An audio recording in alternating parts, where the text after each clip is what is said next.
Hello. I wanted to show you what I like to do with my yarrow.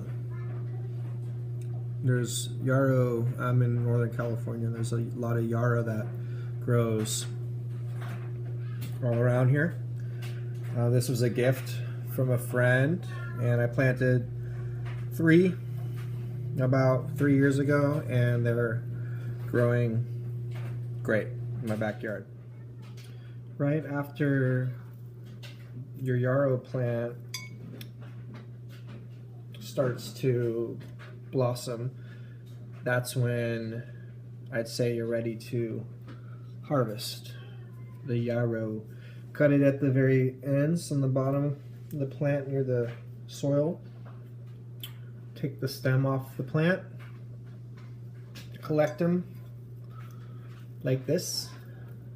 Oh, you know what I mean. Just collect them in a bunch, and I get a piece of string, wrap it around this stem area on the end, and hang it up. Real easy. And you just let it dry. You probably want to hang it up in a place that doesn't get wet if you're trying to dry it. Just a disclaimer. And then you would also, I do it in my laundry room. I'm lucky enough to have a laundry room. It's probably, you might see some lint on the yarrow. But yeah, that works. Just dry it up. And so when it's all dried and kind of crispy and coming off pretty easily like that, you know it's ready to be used. Take off the leaves, as you see here.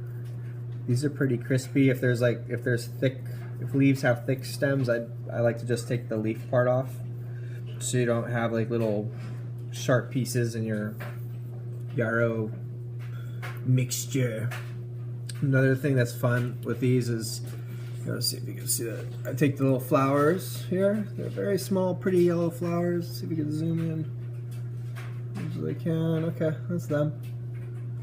They're cute little yellow flowers. And I squeeze right underneath them, and they pop out. Boop, boop, boop, boop, boop.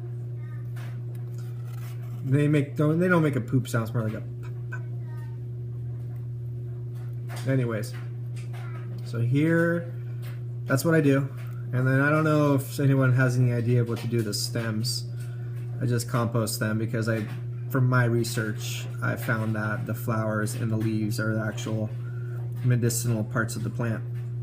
But who knows, the stems could be just as well.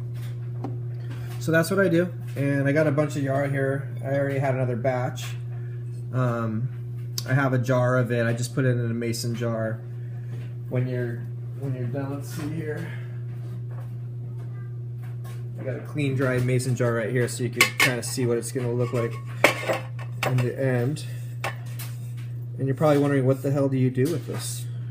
Well, I have a couple things that I'd like to share. I think is really cool. And this is just all anecdotal. I'm not a scientist. I'm not a doctor. I just go by what the results are. This is what you get here. Yarrow flower and leaf. Really cool, fun to look at. It's just even as a decoration in the jar. It's nice to look at. But when my kids are hot and they have a fever, I make a tea. I'll just put this into a pot of water, steep it like you would any or other tea, maybe a little bit longer. I like to do it ahead of time, so if you steep it for like a good 15 minutes, I say, don't let it boil, but just let it steep for a good 15 minutes. Let all the the plant matter get infused with the water, and then you let it cool down a little bit, or you don't. You just throw it in the tub and make sure your kids aren't in there when you throw the hot water in there. It's a great way to bring their fever down. It really works. I've used it. I promise. If your kid has a huge giant fever over like 103 or something like that, You know, I haven't really had that problem, but my kids are at 101, 102. Make it a little tea, throw it in the bath. What kid, when they're feeling sick, doesn't like to sit in a nice warm bath and play with bath toys and just hang out? And just hang out with them. Give them some love, you get them out, and I guarantee, from my experience, I've done it about 4 or 5 times, and it works. Brings their fever down, makes them feel better, they can go to sleep. Another thing I've used it for is I grind it up, and I'm still experimenting. This is probably not the right way. It might be not the best way, but it's I've done it to my cuts, and I've got cut. I put the ground up flour and the leaf on my cut. It clots the blood, so that's something that if you do research about it, they say it kind of helps clot the blood. And then also the whole purging of the heat, I think it helps, like it's this astringent quality to it. So astringent means it's going to take things out, scrub things around, move it around. And so it helps for clotting cuts and things like that. So if you have that in like a little vial, I don't know, you can get cut in the woods or something like that. I live at home and I use it. It works. And maybe it helps heal it a little bit quicker than if you wouldn't have used it.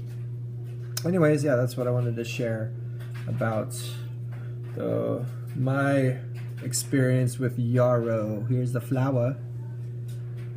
It's a cool way it grows. It grows on like little potty tree style, kind of reminds me of how a monkey pod tree grows. Monkey pod tree. It's a yarrow tree. How did it get so big?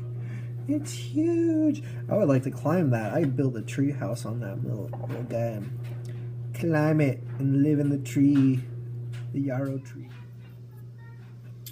Oh, and another thing is about the tea I was talking about. I just use a strainer. I don't know, I guess you could put the plant matter into the bath itself. I don't use this one, but just something like that. This would work too. Pour it into the bath. Get all the plant matter. Compost the plant matter. And you're good to go. And some ideas I had about regarding the cuts, what to do with it. Maybe even I'm thinking about doing some sort of like oil extraction with like a beeswax or something like that, or some sort of way to apply the yarrow to the cuts that you're not actually putting a plant on like the I do. But that works too.